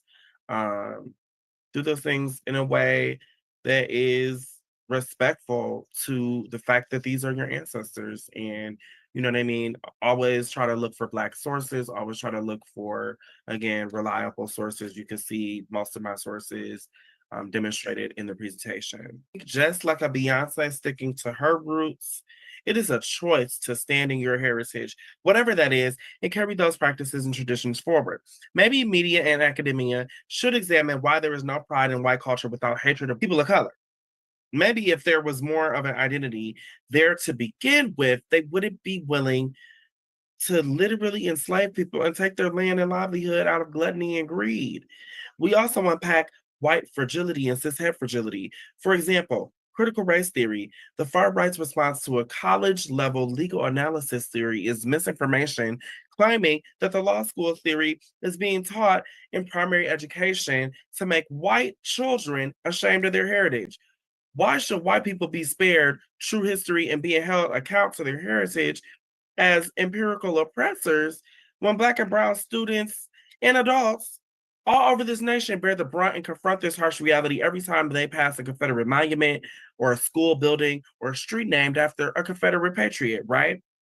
But as we regard the music industry, misogynoir and cishet fragility are definitely at play. They're definitely again at play in our election cycle. They're definitely again at play in our politics and policing. They're definitely again at play in country music. Also note that a common practice in the structure of the music industry at this time was for white pop artists, Elvis, to cover or remake race hits and perform them for massive success for white audience, shutting the door to the prospect of crossover success for many Black and brown artists, keeping them in their place. Josephine Baker and Ray Charles were amazing performers who had to fight for equity just to perform for their crossover mixed audiences, something that, although their levels of success were rare, is still illegal under Jim Crow. Here are some of the fabulous artists that Elvis was inspired or influenced or practiced cultural appropriation of. His main influence has been cited as Roy Hamilton, whom he recorded with and admired as a young man, a popular boy band, the Ink Spots, and literally legendary Little Richard and the legendary Little Richard depicted in the Elvis and Little Richard biopics. There was another similarity between the two men. While Elvis was a white man who sounded like a Black man, Roy was a Black man who sounded like a white man. Elvis borrowed Roy's semi-operatic gospel styling and got his best moves from Little Richard and Chuck Berry. He was definitely inspired by gospel artists and greats like Big Mama Thornton, Sister Rosetta Tharpe, Fats Domino, Big George Hunter, Brooke Bennett, and Big Boy Cruddy. Tracy Chapman and queerness in the country scene. Tracy Chapman's fast car duet with Luke Combs for the 2024 Grammys alongside Cowboy Carter and Renaissance speaks as well to the erasure of queer voices in the country, as well as the music industry as a whole. When she took a reluctant step back into the mainstream group chat with this performance, her talent and grace and value to the queer and lesbian community has never left. Here are 10 modern queer Black music artists. At the top of that list, we have the Tracy Chapman. We have Lil Nas X, who has stated that he has experienced hate and criticism for his massive hit, All Time Road, the same type of hate and redlining that all the greats, including Beyonce, is grappling with right now. It is the price of being ahead of your time. There is a desire, even from young people, to see diversity in the genre. We also have Amethyst Kia, the Kentucky Gentleman, Joy Olodokun, Allison Russell, Vicky Randall, Lily Lewis, and George, the Singing Shaman. Finally, here are some amazing modern Black country music artists you can follow them on social media, follow their music. Massive crossover artists Tina Turner, Lionel Richie, Darius Rucker, and Charlie Pride. We have Shabuzi, K. Michelle, Kane Brown, Tanner Adele, Gary Clark Jr., Mickey Guyton, Raina Roberts, and Blanco Brown. And thank you so much for joining me for this music history breakdown. And King B did not forget, and King B has the last laugh.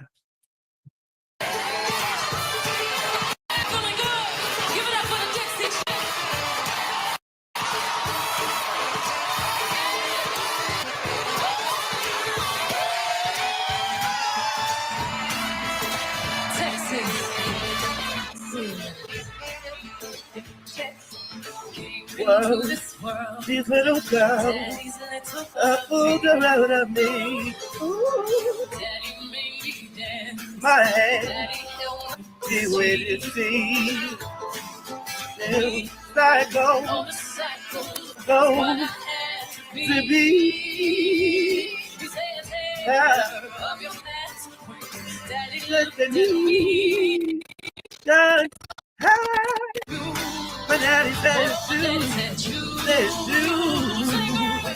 On the Bible, on the Bible. Yeah. Be strong. Do around, around.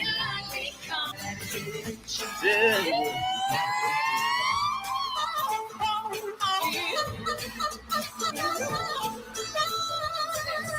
Daddy made me fight. Right. He wasn't always right. And then he always played it cool. Ooh.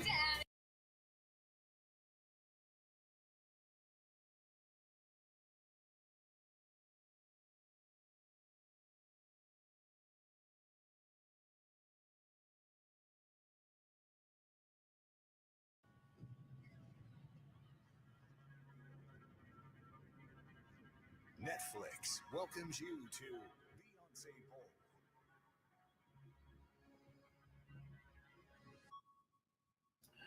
Okay, I'm gonna turn it down because y'all know that Beyonce loves to make them take your videos down when you play her stuff on Beyonce's internet.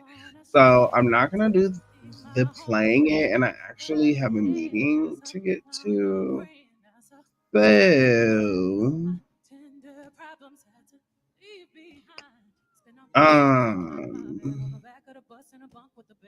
I'm gonna read, and I'm gonna read about.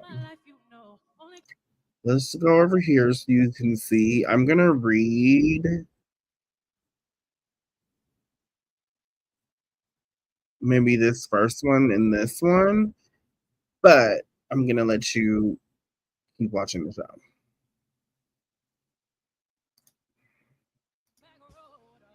Tears I fight, 16 carriages driving away while I watch them ride with my feet away till the summer sunset on a Okay. holy night on a long back road.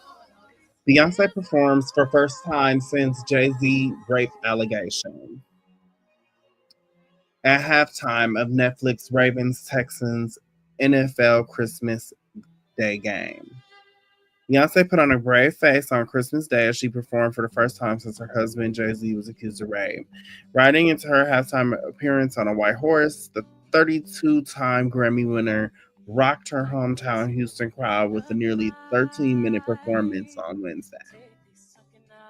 She surprised fans at the Houston Texans and Baltimore Ravens game by bringing along Shabuzi to perform. Sweet Honey Bucket and Post Malone joined her for Levi Jeans. Lamar Jackson and the Ravens led C.J. Stroud and the Texans to 17-2 at halftime before Beyonce stole the show. Mariah Carey opened Wednesday's Netflix doubleheader with a taped performance of them saying taped is so hilarious. With a taped performance, they could have just said music video or something. Why would they say taped? A taped performance of All I Want for Christmas Is You, but Beyonce 42 performed live at the NRG Stadium. And Mariah Carey was stuffed, honey. Okay, she was Mariah Carey, okay, she was carrying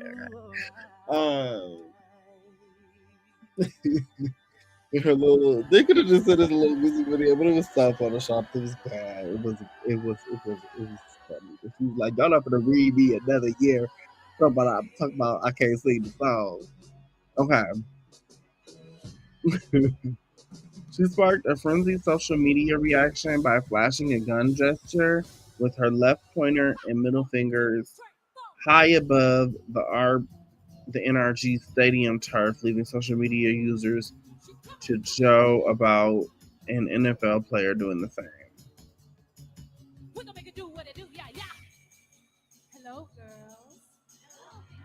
Beyonce took to the stage for the first time since her husband.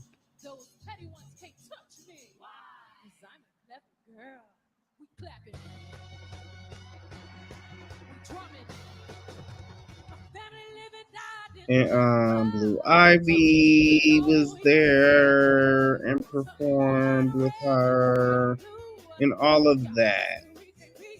Her performance came in the wake of a lawsuit accusing her husband Jay-Z of disgraced rapper James Diddy Combs of raping a 13-year-old girl at an MTV Video Music Awards after party in New York in the year 2000. Jay-Z strenuously denied the allegations, and a lawyer for Diddy, who is currently awaiting trial behind bars and charges of sex trafficking, racketeering, was the first performance since she hit the stage in October of 23 to wrap her highly successful Renaissance World Tour at Arrowhead Stadium in Kansas City, Missouri.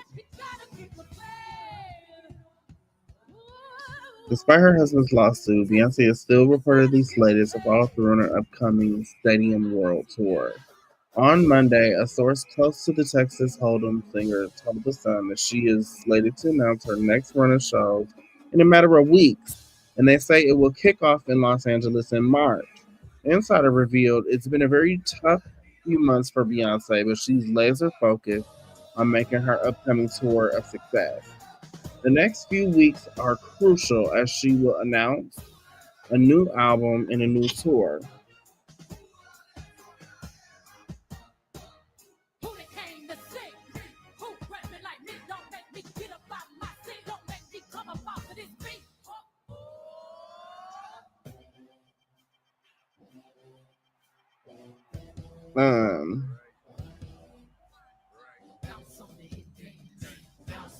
A source close to the Texas Hold'em singer told The Sun that she is slated to announce in a couple of weeks. Like I said, it's been very tough. The next few weeks are crucial as she will announce a new album and a new tour.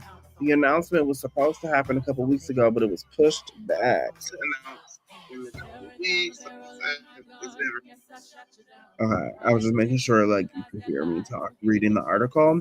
They added, despite Jay-Z being resolute in his denials that the allegations are totally false, people are aware mud can stick. Online chatter has claimed Beyonce and Jay-Z have lost their power couple status. But Beyonce is ready to remind the world why she's one of the best, the source claimed.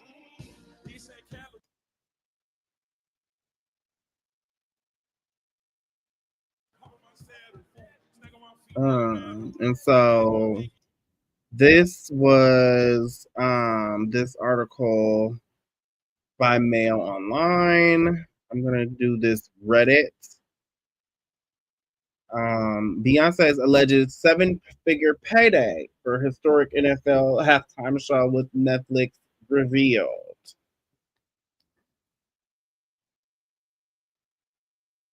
What do I have to do? Okay.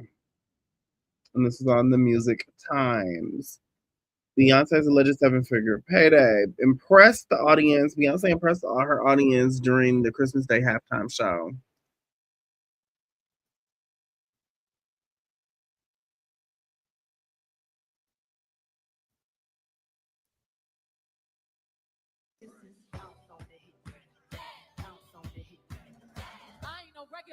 Beyonce impressed the audience with her performance on the Christmas Day halftime show. She enchanted the audience at NRG. The highly anticipated live debut of her latest album, Cowboy Carter, kicked off with Beyonce's grand entrance in a majestic white stallion. The trio later came together for an energetic rendition of Cowboy Carter. Yes. Blue Ivy then stole the spotlight, who showed off her dance moves on stage before joining her mother for a show-stopping performance at Texas Hold'em. The 43-year-old singer's appearance on the NFL stage is sure to set a high bar for Kendrick Lamar, who will headline the 2025 halftime show. However, All Hip Hop has recently revealed that she was paid a whopping $60 million for this performance. Both artists are no strangers to the Super Bowl. Kendrick previously performed with legends like Dr. Dre, Snoop Dogg, Eminem, and Mary J. Blige at Super Bowl, whatever number that is, 20 in Roman numerals, 2022. While the top Love on Top singer headlined the Super Bowl in 2013. I wonder, is it like one that can like really say something about? Anyway, look, it just is what it is. You know what I mean? I love Beyonce, I really do. But I'm not gonna not cover the stories and cover things that are going on and be real. And so, you know what I mean? I feel bad for her to have to perform and continue on her career and raise her children, her 3 children, during this time and during all of these rumors and stuff. But honestly, the rumors been there and different things for all of these people that have come into the mainstream. I don't know, just over the last few years. And so, it just is what it is. The rumor's been out there. So again, I'm not gonna shy away from facts and from the different things that are going on.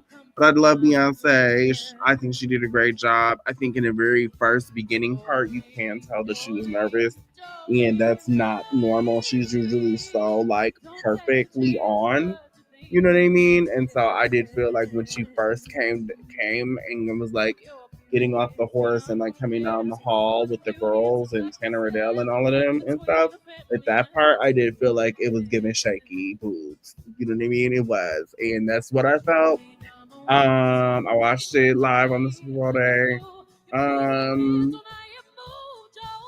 I completely wasn't thinking about it or expecting it or worried about it.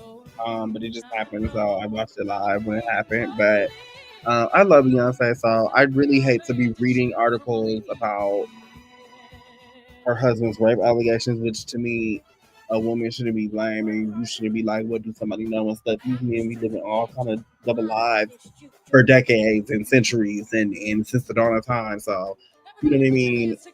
You don't know what nobody doing if they're not sitting there. You know what I mean. Anybody could be doing anything. You know what I mean. So, I don't know.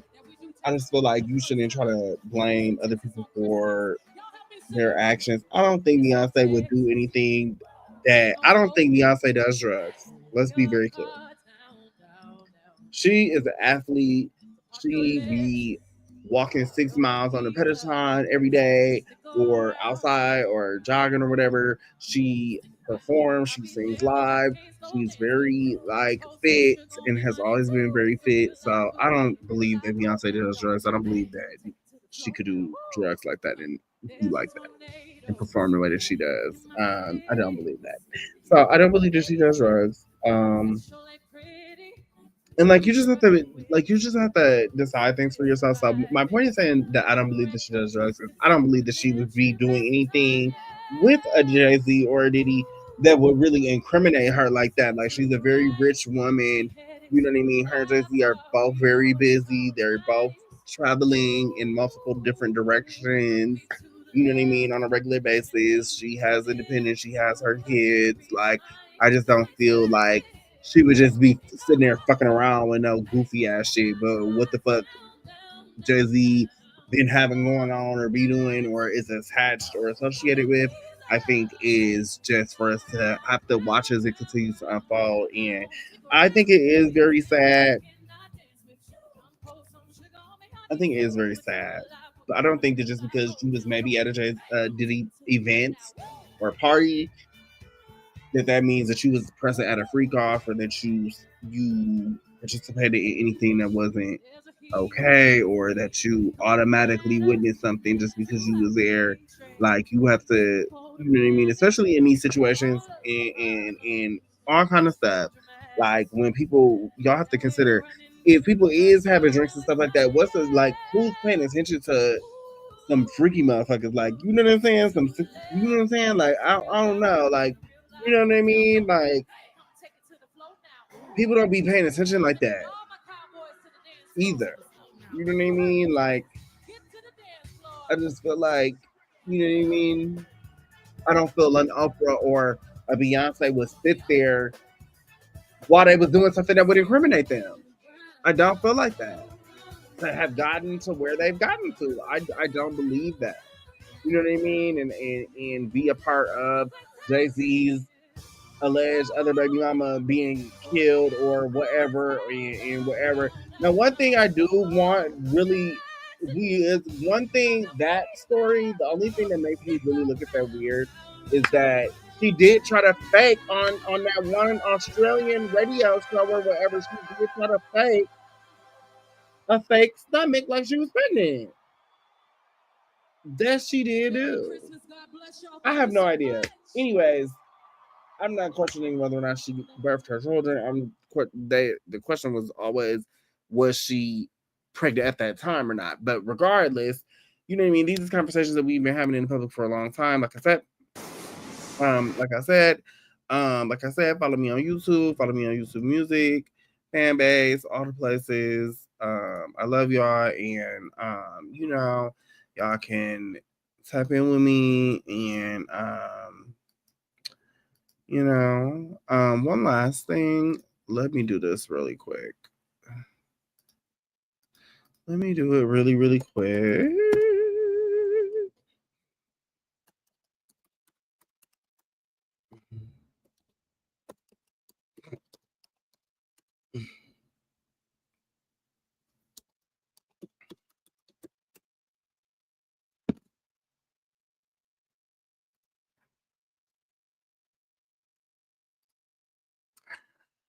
Okay, BTAC 2025, Black Trans Advocacy Conference and Awards Gala,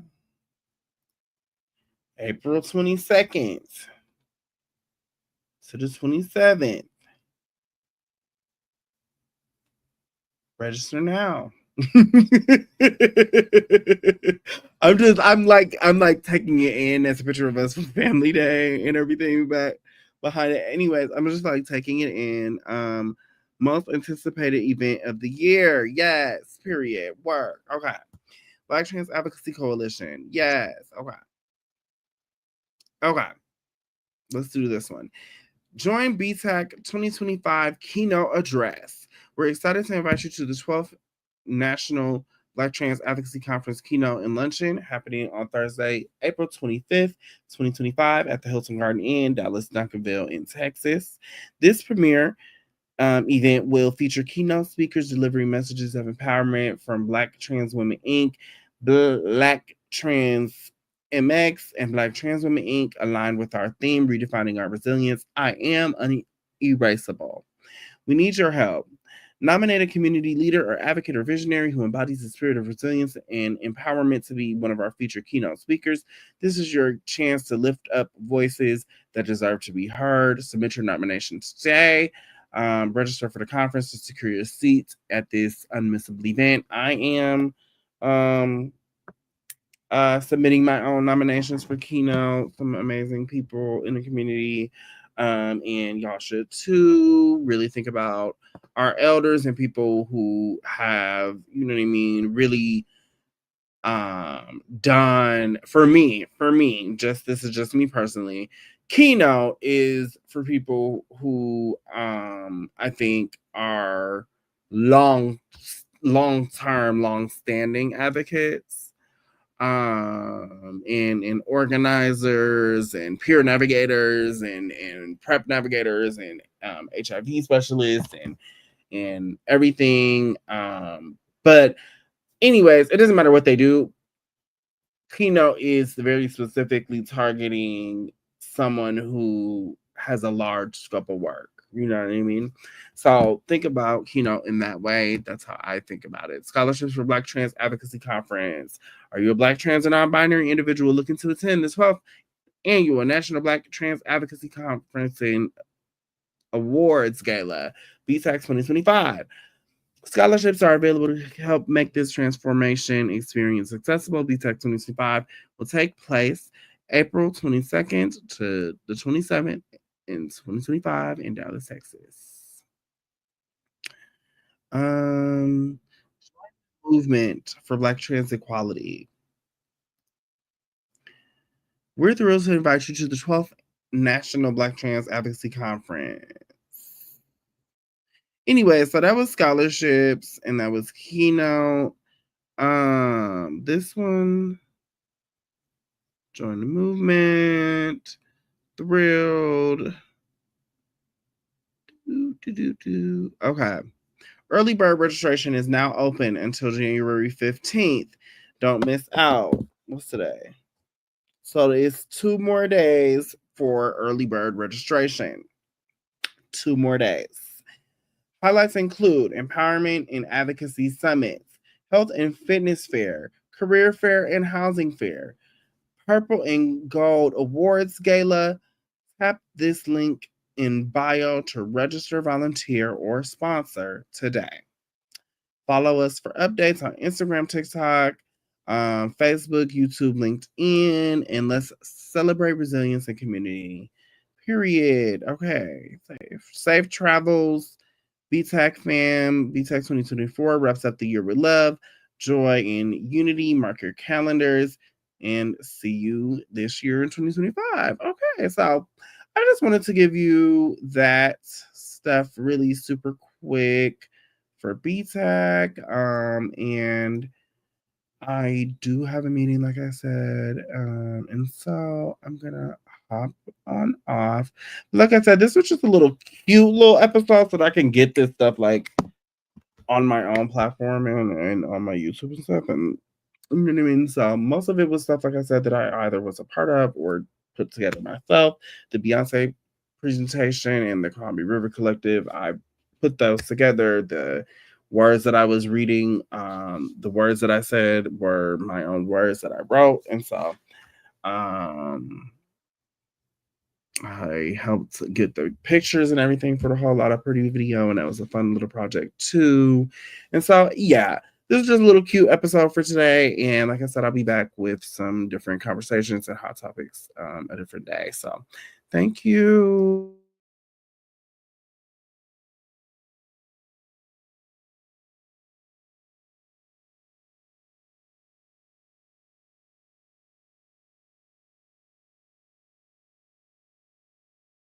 Baby. Fight. I'm on the sled, baby. Fight. I'm on the sled, baby. Fight. I'm on the sled, baby. Fight. I'm on the sled, baby. Fight. I'm on the sled, baby. Fight. I'm on the sled, baby. Fight. I'm on the sled, baby. Fight. I'm on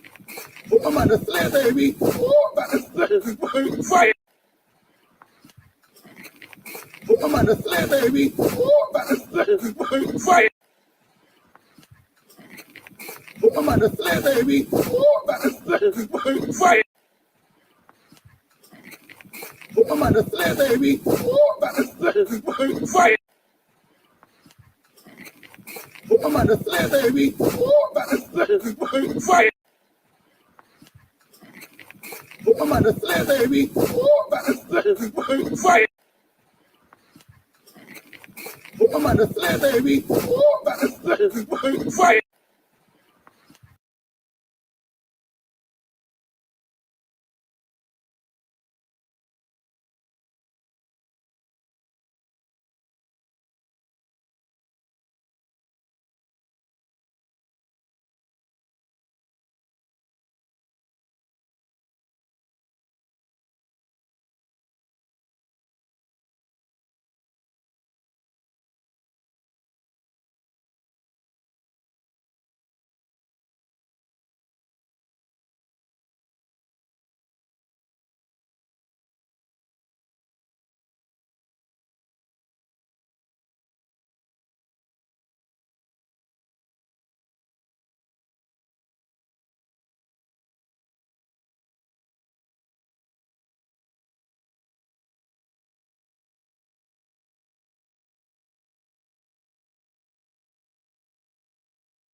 And so again, this is the march that we're doing this Saturday, basically in opposition to Trump's second inauguration. And then I have a panel discussion the next week. And so please join us at these events. These events, look out for BTAC. 2 days left for BTAC early registration. And so, yeah, I just wanted y'all to see that full screen. And yeah. Thank you for watching. Then we also have our Winter Lights Gala still and sponsoring. So we're still looking for more sponsorship and support for the gala. So definitely tap in with the gala. Now here we go.